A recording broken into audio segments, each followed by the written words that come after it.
everyone. Welcome to our chat today with our from home composer, Philip Herbert. He wrote a piece for us called Solicitudo, and we're going to have a little chat with him today about his influences and his process. And so welcome, Philip. Thanks for joining us. I'll start us off, I suppose. What led you to, well, could you just talk a bit about what led you to write this piece and why it came out the way it did? And just, well, perhaps just talk a little bit about the piece. I think I was just thinking about the brief that was given and thinking about things that had happened across 2020. And I was thinking about some of the things I had to deal with. And one of those was the decline in my father's health, but putting that in a bigger picture, just seeing how nationally people seem to be suffering in care homes, and generally their right to life seemed to be treated rather obliviously. And so I was just looking at a narrative whereby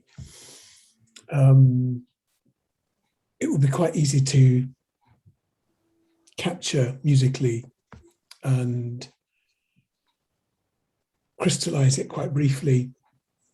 And what I was trying to capture was the decline that happened quite rapidly over a period of time, where someone was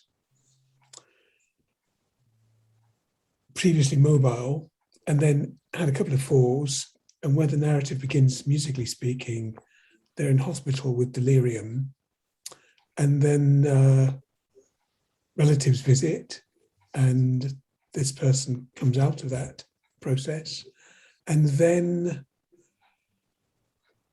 physiotherapists are trying to get him out of bed and trying to get him mobile again. And that proves to be more difficult than anticipated because of various medical processes that happen within the human body. And so everybody's left kind of puzzled by what has happened and what is about to happen in terms of how this individual lives and how you make preparation to accommodate this new way of living. I was just going to say, we discussed quite a lot in the rehearsal process with you, the connection between our bow movements and actually somebody's physical movements, sort of trying to move, trying to get off a chair, and feeling that sort of irregularity in our bow. How did you think of rhythm and sound when you were thinking of movement? How do you connect those? I was thinking about pictures and just thinking about what I saw. It's about telling a story, musically speaking. And I was just trying to find some way of trying to convey that. And I thought I'd do it in the simplest way to begin with, using simple intervals like octaves, sevenths, dotted rhythms, just finding a way to be irregular. And just trying to visualize, musically speaking, what that looks like. And I've seen it over a period of time where this individual is walking with ease regularly, and then as time moves on, because of the progression of the illness, you see somebody kind of just stuck in a place, trying to just put one foot in front of the other and move forwards. And to us, that seemed like something that's very, very basic as a process. But for someone with Parkinson's, that's quite a challenge. I just wanted to ask you a couple of things about, you use quite a lot of unison moments. So with the whole quartet, sometimes everybody, and sometimes just the two violins and octaves.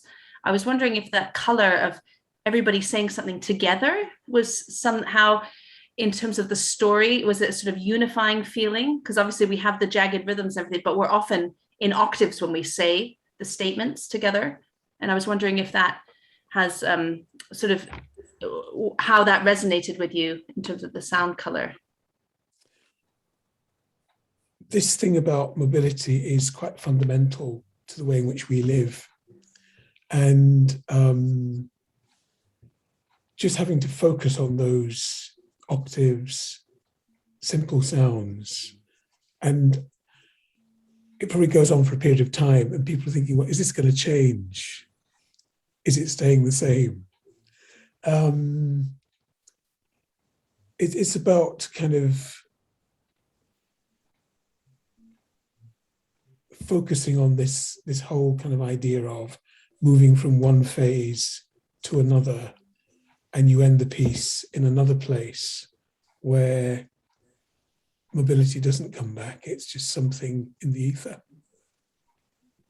So amazing, and it's so you know your true honesty to yourself, like your feeling, and then the way you connect to music is just so inspiring. You know, this pandemic has been, you know, really challenging place that I mean, you talked about mobility, but you know, for us all, what's normal wasn't normal anymore. So, but therefore, I think you know, music served completely different level of connection to many people, you know, globally, everywhere.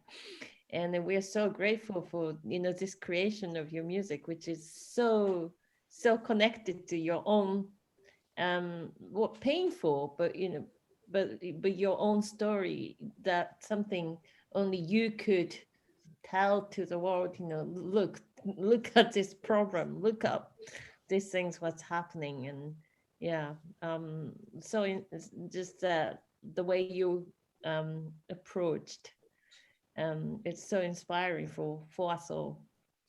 I think it's a brilliant project, and I think it's been interesting to see the different dimensions of the project and to have the conversation about diversity in the British String Quartet, and stimulating thoughts across an industry that's often wrestled with this challenge. It's been very inspiring to be a part of it. Sometimes you don't know where you're going, creatively speaking, but it's just great to see where you see the journey and see where you travel to and where you end up. And it's been a great project, and thank you for the opportunity.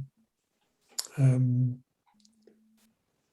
well, thank you too. I mean, you know, to bring your perspective and your thoughts to us as well. I mean, that's really what it's all about, isn't it? It's a journey we take together, especially over this really terrifying year, you know, when we're all in this mix of not knowing what is around the corner or what the future holds. But to be able to unpick all those dimensions and what is possible, you know, it's not just a commission and you write something for us and then we play it and there you go.